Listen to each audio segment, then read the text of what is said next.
Welcome to the show. My name is Charlton with Big C. We're bringing you Charlton and Big C Sports. We're talking real sports every Monday through Friday, 5 o'clock p.m. Pacific Standard Time. And we are today coming to you March 23rd, 2016. And Big C, we talk about so many lightning rod issues. And another one that I want to bring up after we welcome our sponsor. This show is sponsored by Cadillac, your Northern California Cadillac dealers, home of the Escalade. Go down and test drive your Northern California Cadillac dealers. Escalade, the luxury vehicle that GM makes. And if you go down and see them, tell them Charlton and Big C sent you. And Big C, I know you love Escalades also. What are your thoughts on the powerful Escalade? Well, it's a big car, Charlton. I don't live in your neighborhood, so I don't know if I can afford it, I hear you have a fleet of them. Well, me, I'm stuck with the S-Class Mercedes, so, I like the four-door sedan. And, an old large guy, it makes it easier for me to get in and out instead of climbing up all those steps. Well, I feel for you and guys like LeBron James driving S-Class cars, and nothing wrong with that, so I appreciate that very much. And as we get into our show today, I also want to congratulate Darren Peck with Sports Byline San Francisco. I met him back in 1998. He's done a great job growing his program, and hopefully there's some good things coming with Darren down the road. But also, Big C, I know you love paying homage to your Hollywood actors, and there's so many out there. And we think about guys like Richard Pryor and Red Fox and some of the great movies they've been in. And Jackie Gleason, what are your thoughts on Richard Pryor as we celebrate his career, Big C? Well, Charlton, when you think about Richard Pryor, he's done such a plethora of comedy movies. Many people don't remember him from Blazing Saddles, but he co-wrote that with the great Mel Brooks. Yeah. Also, Richard Pryor, when you're talking about sports and Hollywood, Richard Pryor also wrote another movie called Bingo Long and the Traveling All-Stars. Yeah. Back with the Negro League baseball players when they're on the barn farming tours where they traveled around the country. He was in one of those. Now, his final and probably his greatest work, Charlton, was Harlem Nights. It had an all-star black cast. You had the likes of Della Reese, Red Fox, Eddie Murphy. Arsenio Hall was in the movie. Yeah. It was just a great movie going back to the 40s and early 50s when Harlem was the playground of New York, when everybody wanted to be there. The greatest entertainers were there, Duke Ellington, Ella Fitzgerald. You had a plethora of stars. Amazing. But, it's just a parallel in life when we always talk about Hollywood, how it transcends to sports. Well, Big C, when we think about Hollywood and sports, you brought up some great movies, the great Jackie Gleason and Eddie Murphy, so many wonderful people. And it goes back to Chris Rock when he was hosting the Oscars, and they were talking about how black Americans are excluded from Hollywood. Well, go make your own thing. If someone won't give you a job, create your own job. Yes. How would Hollywood be, Charlton, if there was no black actors in Hollywood? Would you have to go back to the stereotypes that you had in the 20s and 30s with Al Jolson types painting their face black, trying to portray black actors? Black actors are a staple in Hollywood. I don't care how you cut it. If you don't give them the awards and all of that, without black actors nowadays, Hollywood, as well as many other American entities, would fail to exist at a high level. Well, I agree very much, Big C. And just like we created our show, we started with Salem Media up here in Sacramento. They have over 100 stations nationwide. We brought their sports segment to #1 in the entire United States marketplace. But you know how business goes. Sometimes people want more than what they give. So we decided to create our own thing. And so... it's a beautiful thing. That's what freedom is in America, Charlton, is that you're allowed to go out and enterprise and be entrepreneurial on your own. And I recall a comment that the sales manager made. Yeah. I want to thank my dream team for making us the #1 financial part of the station. Yeah. But, with that dream, she didn't want to fulfill that dream and taking care of her dream team. And so now she's without a dream. Well, like Richard Pryor said one time about Warner Brothers, they gave him a horse instead of some money when he helped make their bank accounts get fuller. But if you think about anything else, just like Darren Peck with Sports Byline, he's not waiting for someone to give him a job. As you know, Big C, you've known broadcasters from about the last 40-something years, going all the way back to the great Howard Cosell. And when you think about that, just like an athlete, if you want something, go get it. There's only two ways to get something. Someone's going to give it to you, or you have to go get it. And it doesn't mean it's going to be easy, but just like Spike Lee, you go get your own thing. And another thing that I want to think about, when we celebrate the late Richard Pryor and how great he was in movies, he bridged people together. Now that transitions into President Obama going into Cuba, trying to lift the embargo and get people trading again, just like Africans and Europeans have been trading for thousands of years. Sometimes people just think about slavery, but before slavery, there have been empires that traded back thousands of years. What does that mean about Cuba and the United States? Well, when you look at what President Obama has done with Cuba, you have people who are upset over the regime of Castro down in Cuba, but that's no different than what we had with Yeltsin in Russia. Yeah. It always happens to depend on the color of the dictator as far as people's feelings on them, Charlton. Yeah. Russia really created this embargo situation with Cuba by putting the missiles in Cuba. Cuba didn't bring missiles in. Russia shipped them there.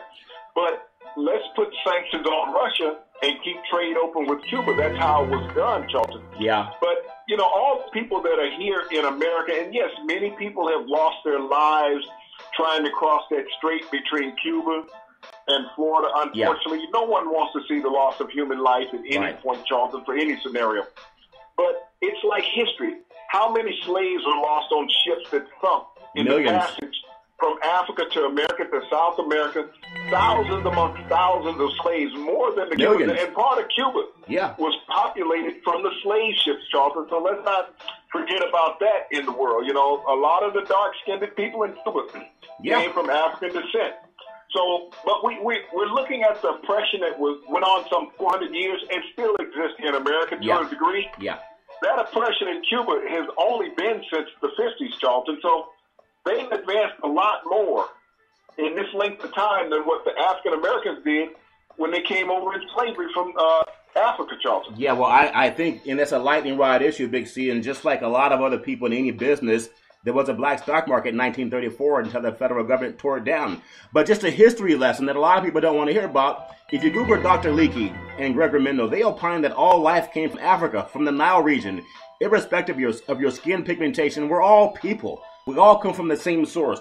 And speaking of people and being great, and again, President Obama in Cuba, talking about having a picture. He had a picture with Mrs. Robinson, the late Jackie Robinson's wife, and I thought that was so powerful because so many athletes come from Cuba and Latin America to play baseball, and we love baseball. But one thing I want to also go into when we talk about baseball, Big C, we just lost one of the greatest ambassadors of broadcast, and Joe Garagiola. If you know anything about the broadcast business, you have to understand that he did so many great things for our sports world, Big C.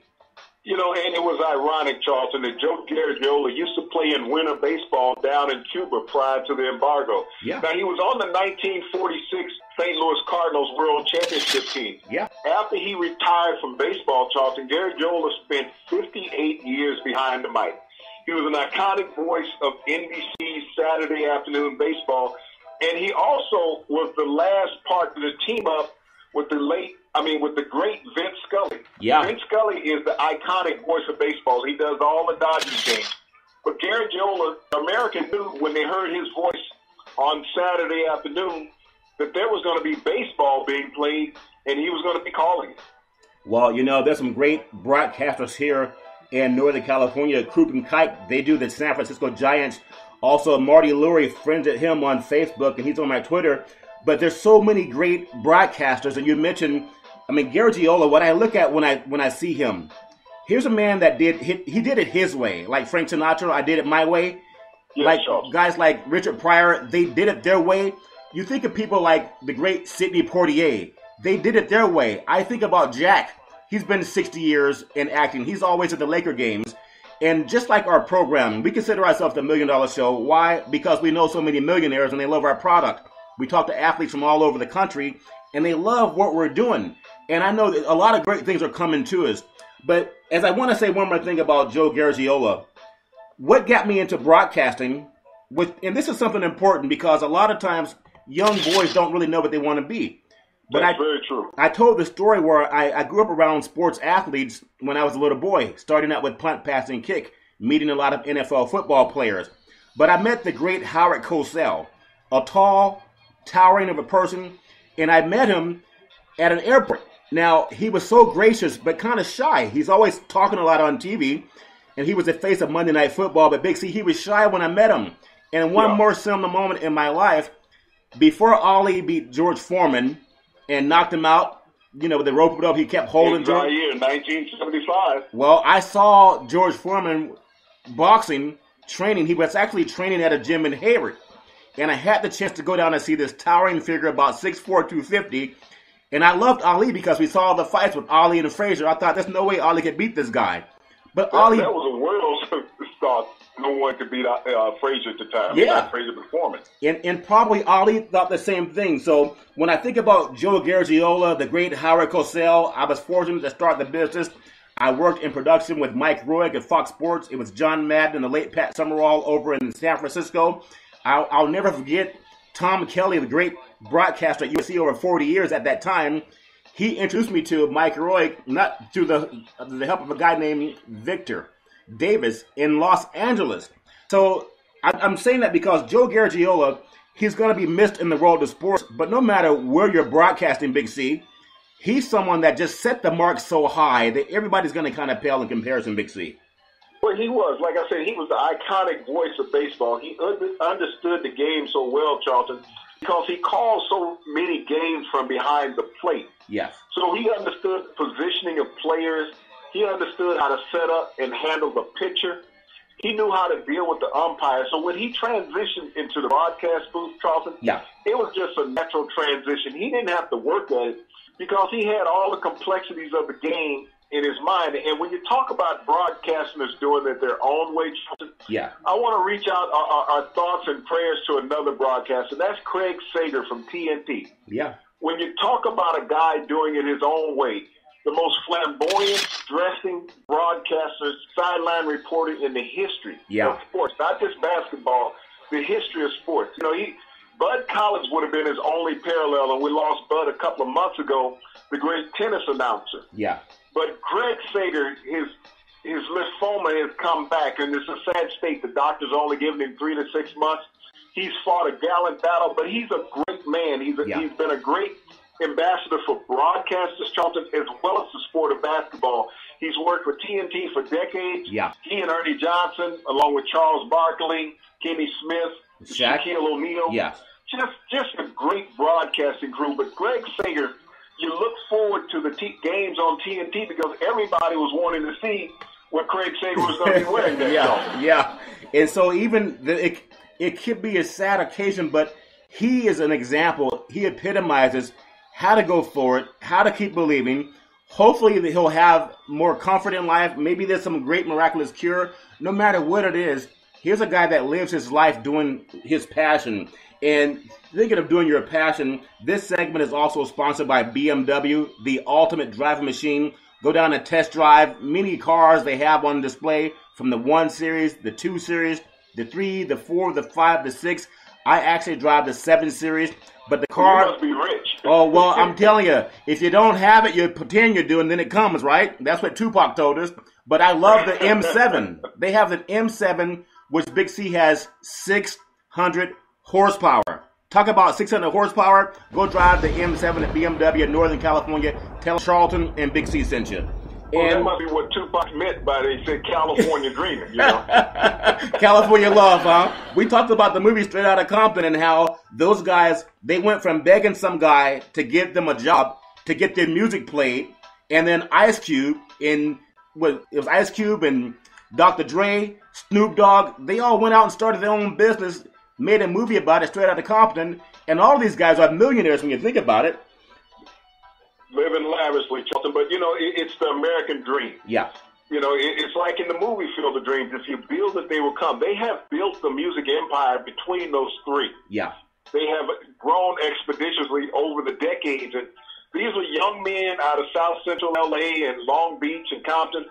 They just had a dream. Yeah. They had aspirations. They used the talents that they had. Yes. They knew that they could go out and be street thugs, but they also realized that they would be better off served by being artists.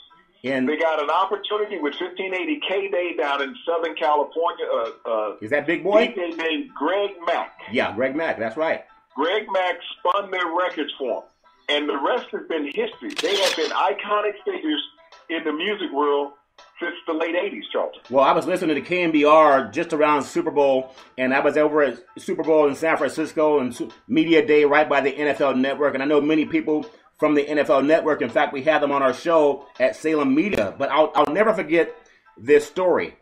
And the story is about a young person who wants to become something. I think about A-Rod, how I think he's retiring after next season. Is that what they're talking about at the end of the 2017 season, potentially could be the last season for A-Rod retiring from Major League Baseball. Now, when you think about what A-Rod has been through, Charlton, he started off as a young player with the Seattle Mariners, #1 overall draft pick at 17 years of age. Yeah. He's had an iconic Major League Baseball career. I believe he's number 4 or 5 on the all-time home run list. Yeah. Matter of fact, he's number 4 on the all-time home run list. He only trails Hank Aaron and Babe Ruth. Yeah. When you look at that, and the great Barry Bonds, who was number 1. So I think Barry Bonds might be out of reach. He would have to play another 5 years and hit, I think, 241 more home runs, to pass Barry Bonds. And so, he's gotten up there in age. But A-Rod, many people wrote off A-Rod last year, Charlton, saying that the Yankees should cut him or trade him, that he had nothing left. Yeah. All he did last season, Charlton, after being banned from baseball for a little over a year, was come back and have an all-star season. Yeah. He led the Yankees in home runs and RBIs, but this was a guy that the media, the print media, was so quick to say he's washed up. But that lets you know how little print media knows about what goes on with players. They want to be first with the story, but never first to retract the story and make an apology, Charlton. Well, I remember the great Tom Hammond when I met him at the U.S. Olympic Trials back in 2000. He's just a patriarch of broadcast. Even his voice, we talked about the great James Earl Jones and his voice. He's the voice of CNN. But I think about, when you talk about A-Rod, played for the great Steinbrenner, I think about some other great baseball players, even out in the Bay Area. Reggie Jackson played for the A's and the Yankees. Of course, the great Catfish Hunter did also, Charlton, when the A's won their first World Series. Yeah. Jim Catfish Hunter actually was the first big free agent signing contract player in Major League Baseball when he left the Oakland A's after the 1971 season and signed with the New York Yankees. It was a contract that was unheard of, the amount of money that Steinbrenner paid him. Well, when you think about the amount of money and you think about guys like Jackie Robinson, you mentioned Barry Bonds and all the great players, just like any athlete, and we know media is going to love you and hate you. I've been a part of it too, and we know that sometimes the negative story sells.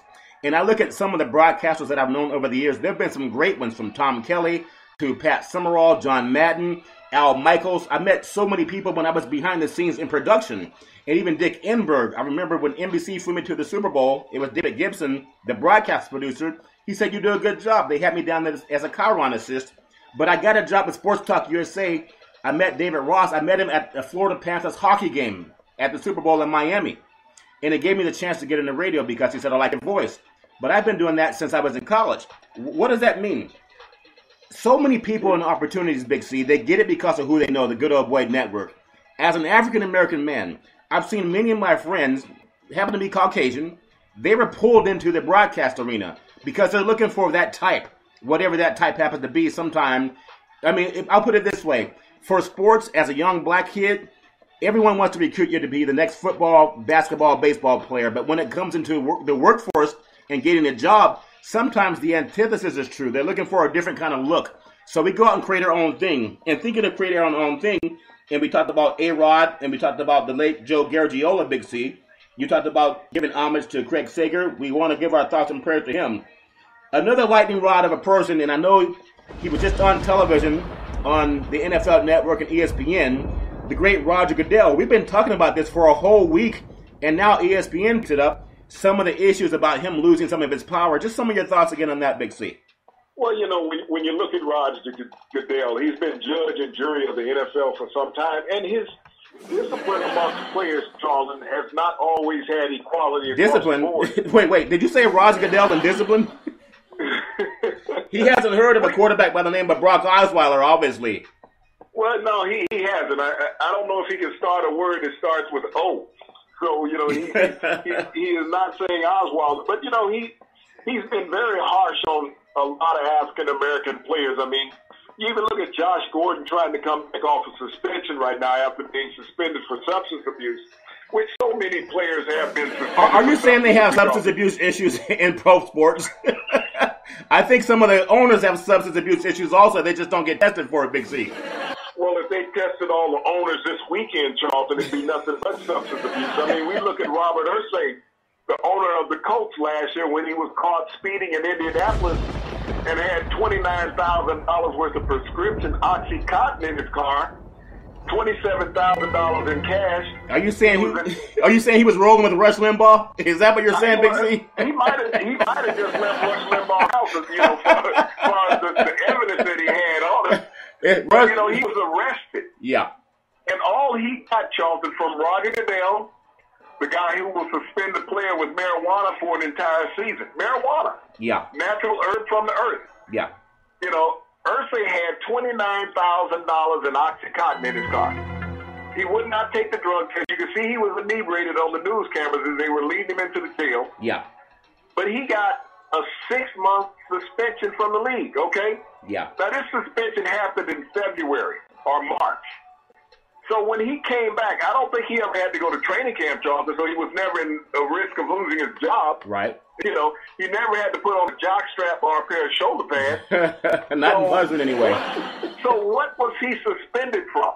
Yeah. That he could not go to a game. He could walk into a game in, Lucas Oil Stadium anytime he wanted. Yeah. Well, he couldn't go to practice. Wow. He could sit up, in a helicopter and watch it from up above. He had the money to do that. So the level of punishment that Goodell is looking at, far as putting out on players, as well as putting out on administrators in the league, it's a totally different level. We had the Atlanta Falcons officials ask a player back during the combine, did he like men? Yeah. He accused him of homosexuality. I'm not saying that anything against anybody's sexual orientation. Right. But when you have a coach representing the shield, as Roger Goodell likes to say it, the shield, yes, making a homophobic statement to a potential employer. Yeah. Now, any place else in America, you're going to lose your job. Well, but Roger Goodell is saying that it's okay. Well, think about that, and we're going to get into a lightning rod issue in the last 10 minutes of the show, Big C. And I want to say that this segment is sponsored by your Northern California Ford dealer.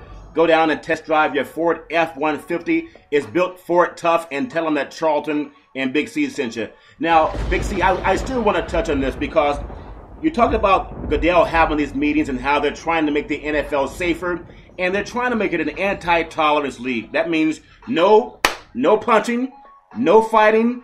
They're even trying to say you could be ejected for taunting a player. Now, we know that taunting is part of sports because a lot of players do the taunting game. That's how you get inside someone's head. Charlton. Yes. Tell me what the NFL stands for. Was it not for long or no fun league? No fun league. NFL, no fun league. So you can't go out there and have fun. When you talk about boys being boys, there's not a sporting event anywhere. It starts in Pee-wee football. It goes to high school, goes to college. You're going to get up in somebody's face. Verbal intimidation is as much as physical intimidation in sports. It's talking about staring down, making gestures, getting up in somebody's face. Yeah. Verbally assaulting them, saying stuff to them that you would do, but on the street you'd go to jail for. That's the game. It's called intensity. Well, professional sports on a high level is not meant for sissies. No pun intended. I understand. You got to be a real man. This is grown man business, okay? I remember. Grown man. I remember. You got to put your jock on straight. Yeah. It's not bad. You got to be able to put your cleats on and have some dirt in them. Hey, but if you don't sit there and tell a man that he can't use profanity against another man in the most violent sport in history, you're going to tell him he's got to not tone it down, but 50 it down. Right. You can't do that. The NFL is getting ready to do that also again, Charlton. They're talking about taking the kickoff out of football. Yeah. The biggest play in the NFL. Now, you think about Stump Mitchell making it to the Hall of Fame, being a specialty team player with the Washington Redskins and the Philadelphia Eagles. Yeah. You're talking about Devin Hester setting an NFL record for punt and kickoff returns for touchdowns just a couple years ago while he was in Chicago. Yeah. He's in Atlanta now. You think about the great Deion Sanders. Was he noted more for his punt and kickoff returns or for his coverage as a defensive back? Yeah, actually both. He was still so talented. Billy White Shoes Johnson, Big C. Billy White Shoes Charlton. There's been a plethora of great players over the years that have been noted for their special team plays. Go to the Dallas Cowboys. Billy Bates had an 11-year career with the Dallas Cowboys, number 40. Everybody remember Herschel Walker running him over in college? Yes. But he spent 11 years with the Dallas Cowboys as a special team player, all pro special team players, going down, covering kicks.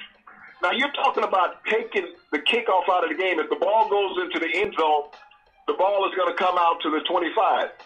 I don't think there's 5 kickers in the NFL that have more than 10 kickoff returns a year because they're always kicking it to the end zone. Well, I agree. So he's taking the most exciting play other than the deep pass out of the game of football, Charlton. Well, when you think about that, too, and these excessive rules that we have, I still want to touch on this because if anyone has a daughter or a wife, or if you know any women, you know that women make up half of the fans that go to these games and they buy tickets, they buy some of the jerseys, etc.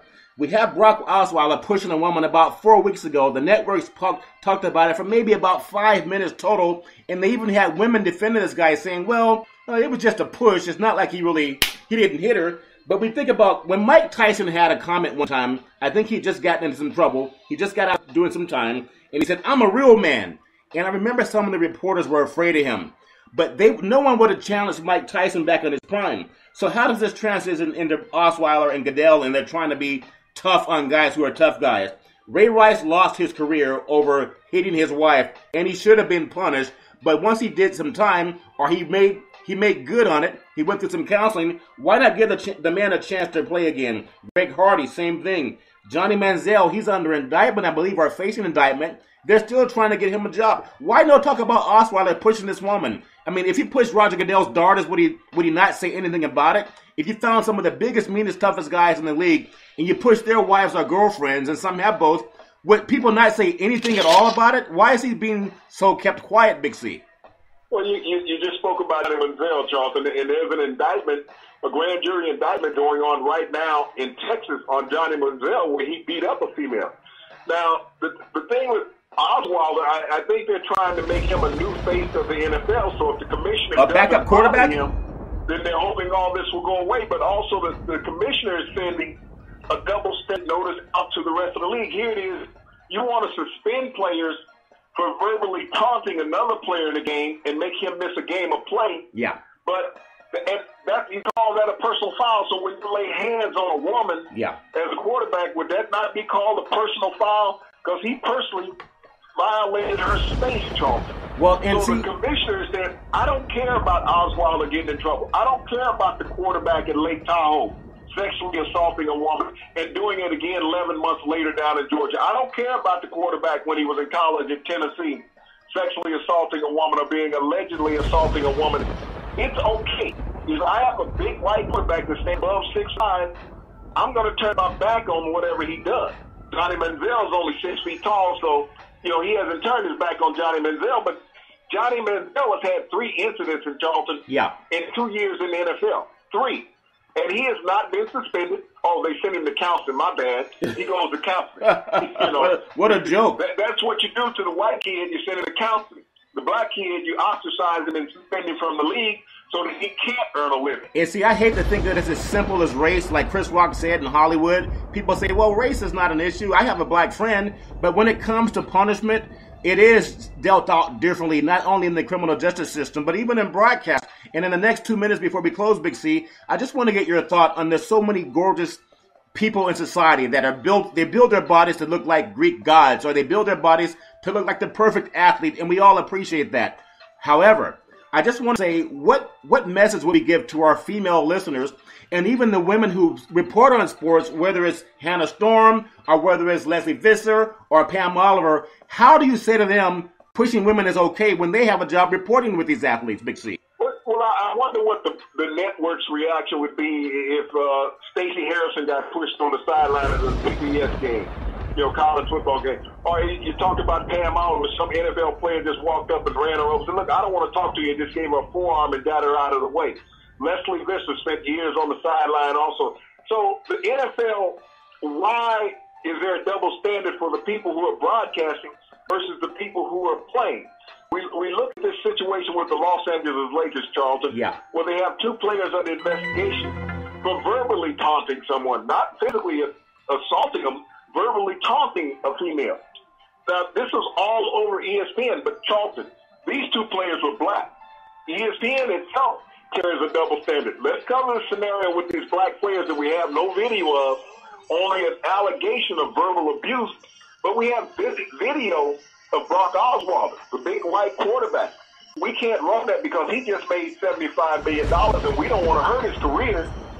So it makes us easy to have an easy story on Sunday when the Texans are playing, and he'll be like any other quarterback with the Houston Texans. He'll be no different than David Carr, Matt Schaub, or anybody else that has taken a snap there. They may look good for 5 or 6 games, but after that, they still have 10 games left to play. Well, Big C, I love the conversation, and we'll have to carry it on tomorrow because there's so many things that we could really be talking about. When you talk about giving out discipline, you just want to be fair. And sometimes fairness doesn't happen. I know the Charlton and Big C show, we talk about it all the time because we just want some equality when it comes to punishment and also getting the praise for something. So if you want to find a show that's going to give you real sports talk, you tune in to Charlton and Big C, Monday through Friday, 5 o'clock p.m. Pacific Standard Time.